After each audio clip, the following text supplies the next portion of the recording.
समाज से चिकित्सा मंत्री का भी स्वागत, उदयलाल जी राजनाथ साहब का भी स्वागत, भजनलाल जी जाटव, गोपाल जी ईडवा, सभी मंच पे पधारे, आपका स्वागत है, अभिनंदन। हमारे प्यारे प्यारे लाडले मुख्यमंत्री, गांधीवादी नेता, श्रम सदस्य आदरणीय गहलोत साहब, पांडे साहब, पायलट साहब पधार चुके हैं। आपका तहे दिल से जिला कांग्रेस कमेटी की ओर से और ब्लॉक कांग्रेस कमेटी की ओर से और परगना पूरे प्रतापगढ़ के परगने की ओर से तहे दिल से आप सबका स्वागत करता हूँ।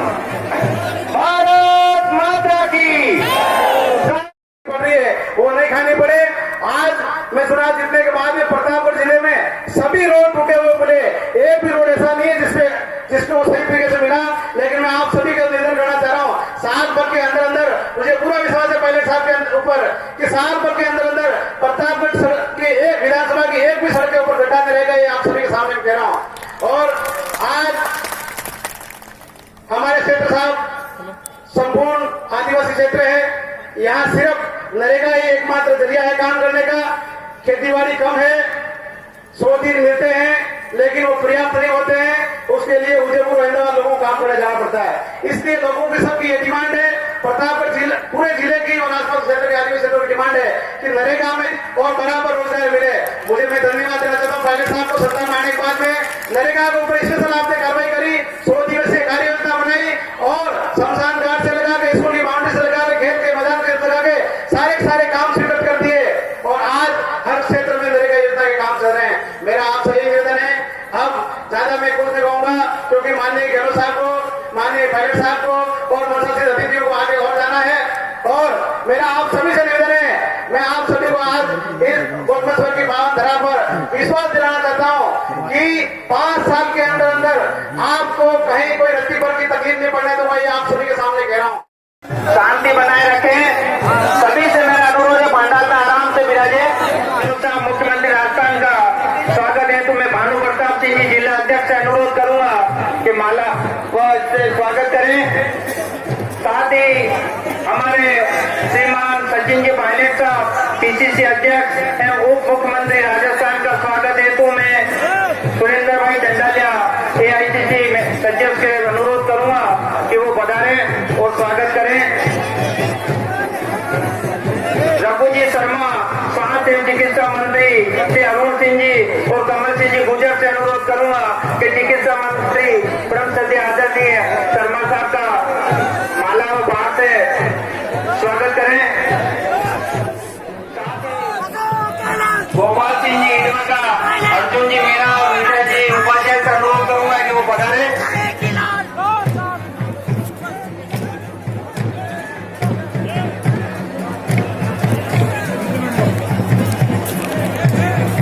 हमारे प्रत्यक्ष गोपाल सिंह जी, अर्जुन जी मीणा और विजय जी उपाध्याय।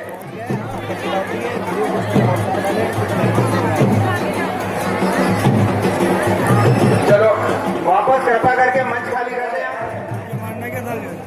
आज के इस कार्यक्रम में हमारे मुख्य मेहमान राजस्थान के प्रभारी अविनाश जी पांडे जी। गोली वाली जनता, गरीब लोगों ने देखा कि 15-15 लाख हमारे खाते में आ गए तो हमारी गरीबी बिल्कुल खत्म हो जाएगी, मकान बना लेंगे, गाड़ी ले आएंगे और हमारी गरीबी बिल्कुल खत्म हो जाएगी।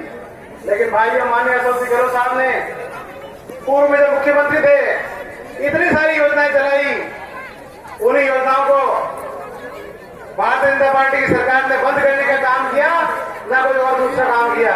आपने देखा होगा उस ने प्रतापगढ़ आने चुनाव से पहले कहा था 15 लाख लोगों को नौकरी लगाऊंगी, लेकिन 15 लाख लोगों को नौकरी लगाने से बात दूर की रही।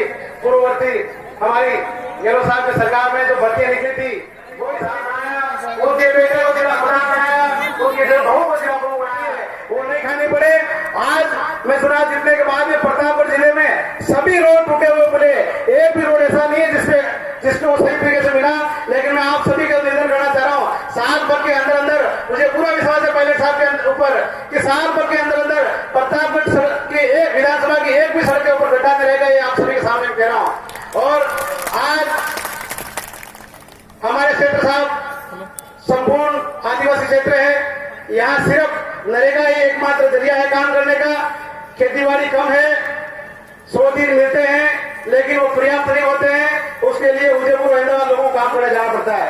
इसलिए लोगों की सबकी ये डिमांड है, प्रतापगढ़ जिले, पूरे जिले की और आसपास क्षेत्र के आदिवासी क्षेत्रों की डिमांड है कि नरेगा में दिन, जब भी नरेगा के दिन 200 किए जाए और बराबर रोजगार मिले। मुझे मैं धन्यवाद देना चाहता हूँ पायलट साहब को। सत्ता में आने के बाद में नरेगा के ऊपर स्पेशल आपने कार्रवाई करी, 100 दिवसीय कार्य योजना बनाई और शमशान घाट से लगा के, स्कूल की बाउंड्री से लगा के, खेत के मैदान से लगा के सारे काम स्वीकृत कर दिए और आज हर क्षेत्र में नरेगा योजना के काम चल रहे हैं। मेरा आप सभी निवेदन है, अब ज्यादा मैं कुछ नहीं कहूंगा क्योंकि माननीय गहलोत साहब को, माननीय पायलट साहब को और मनसासित अतिथियों को आगे और जाना है।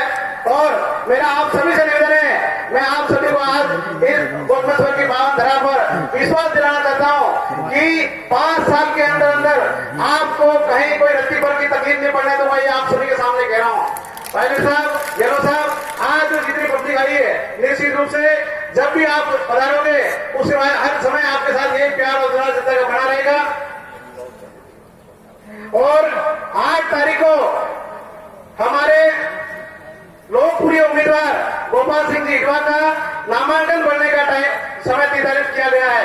इसलिए आप सभी को चित्तौड़ जाके नामांकन दाखिल करा के प्रतापगढ़ विधानसभा क्षेत्र से 1,25,000 वोटों का टारगेट आपके ऊपर जिम्मेदारी है, क्योंकि 1,01,000 से आपने मुझे जिताया, इस बार डबल करके आपको माननीय गोपाल सिंह जी इटवा को यहां से जिताना है। बहुत बहुत धन्यवाद साहब, बहुत बहुत धन्यवाद। इसकी नीतियों पर जो विश्वास जताया है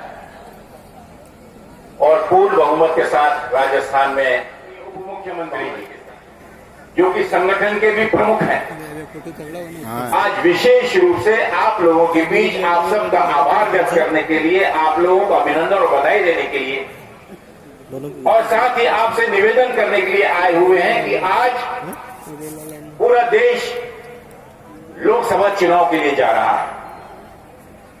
29 अप्रैल को आप लोगों को भी प्रत्याशी को चुनकर भेजना है लोकसभा में। साथियों, लोकसभा के चुनाव देश और प्रदेश में होने जा रहे हैं। वे पूर्व वक्ताओं ने, सम्मानीय अविनाश पांडे साहब ने आपको बताया कि किस संदर्भ में आज इस देश के सामने चुनौतियां हमारे सामने खड़ी हैं।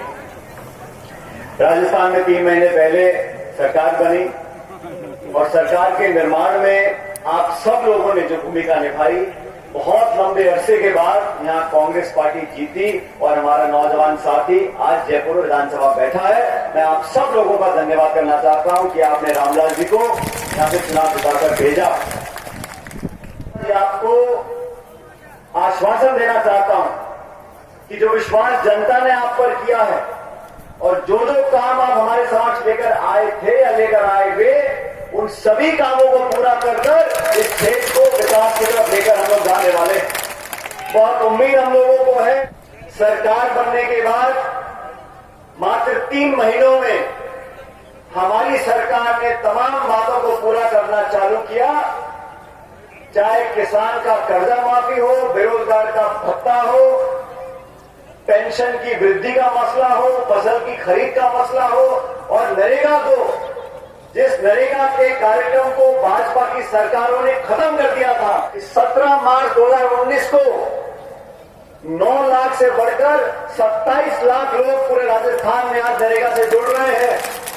गांव और गरीब की दिक्कत और समस्याओं को समझने का काम सिर्फ और सिर्फ कांग्रेस पार्टी कर सकेगा। आप आए हैं, इसके लिए मैं आपका धन्यवाद करता हूं। और जिस प्रकार अभी आपके सामने कहा गया, गोपाल सिंह इटवा जी, जिनको राहुल गांधी जी ने विशेष रूप से कांग्रेस का उम्मीदवार बना करके हम सबकी सलाह के आधार पर उनको भेजा आपके बीच में, सोच समझ के भेजा है। ये काबिल है, कर्मठ है, निष्ठावान है, समर्पित है, प्रतिबद्ध है कांग्रेस के प्रति, कांग्रेस की नीतियों के प्रति, कांग्रेस के कार्यक्रमों के प्रति। और ऐसा व्यक्ति जीत के जाता है, हम सब ये बात कहने के लिए आए हैं, जमानत देने के लिए आए हैं, ये व्यक्ति चुनाव जीतने के बाद में आपकी समस्याओं को दिल्ली की पंचायत लोकसभा में वो जो कदम उठाएगा आपके सुख दुख में काम आएगा और आपके बीच में नहीं। इस प्रकार का व्यक्ति जब जीते जाता है तो एक कड़ी से कड़ी जुड़ती है। अभी हाल ही में आपने सरकार बने राजस्थान, रामलाल नौजवान है, दम वाला है, आपकी समस्या को पानी की समझता है। जैसे मैं पहुंचा हूं, रामलाल ने एक के बाद एक इतनी एप्लीकेशन दे दी है कि मैं एक के ऊपर साइन करता थक गया। एक साथ में सब काम करवा देगा ये आदमी। इस प्रकार की बात पांडे साहब ने को कही कि आज सब काम करवा लो तुम। इतने उत्साही नौजवान लंबे अरसे के बाद में आपने जितना के भेजा है, उसके लिए आपका बहुत बहुत धन्यवाद। आपने सही चुनाव किया है रामलाल मीणा जी का। आप निश्चिंत रहो, कड़ी से कड़ी जोड़ो।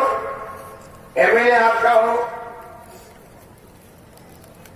एमपी आपका हो, जब दिल्ली से कड़ी जुड़ती है तो एमएलए के भाग मजबूत होते हैं।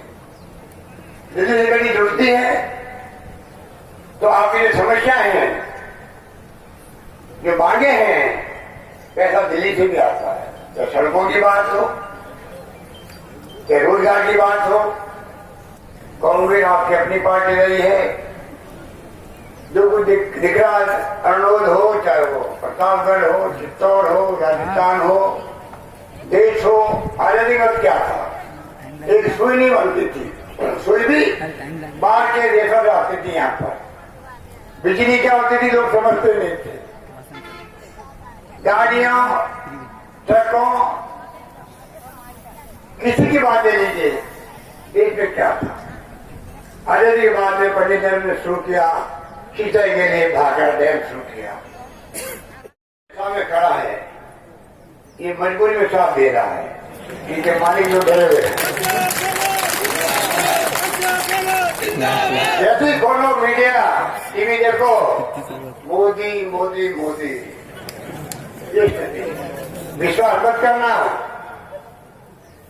रवीश कुमार एक एंकर है इनका, एनडीटीवी का, उसने कहा है कि देश में जो मीडिया के मालिक हैं, संपादक है, एंकर है, वो निष्पक्ष होके आवाज देना चाहते हैं टीवी में, तब भी दे नहीं पा रहे हैं क्योंकि मोदी जी का, अमित शाह जी का भय, आतंक, घृणा का माहौल, हिंसा का माहौल ऐसा बन गया देश के अंदर, हर व्यक्ति डर रहा है। सीबीआई, ईडी, इनकम टैक्स, पता नहीं क्या होगा। इस कारण से मीडिया निष्पक्ष होकर चलना चाहता है, तभी चल नहीं पा रहा। इससे रवीश कुमार ने कहा कि आप 2 महीने टीवी देखना बंद करो, वरना आपको गुमराह नहीं हो जाओगे। एक सटीक बात उसने कही, उसको आपको समझना पड़ेगा। ये लोग बहुत मेहनत करते हैं, जहां लोग जाते पीछे पीछे कैमरा लेकर आते भी हैं, शूट भी करते हैं, सब कुछ करते हैं, पर आगे जब जाता है इनका भेजा हुआ संदेश तो फिर वहां गायब हो जाता है, तो गायब हो जाता है। इसलिए हालात बड़े गंभीर है देश के अंदर, आपको समझना पड़ेगा। आज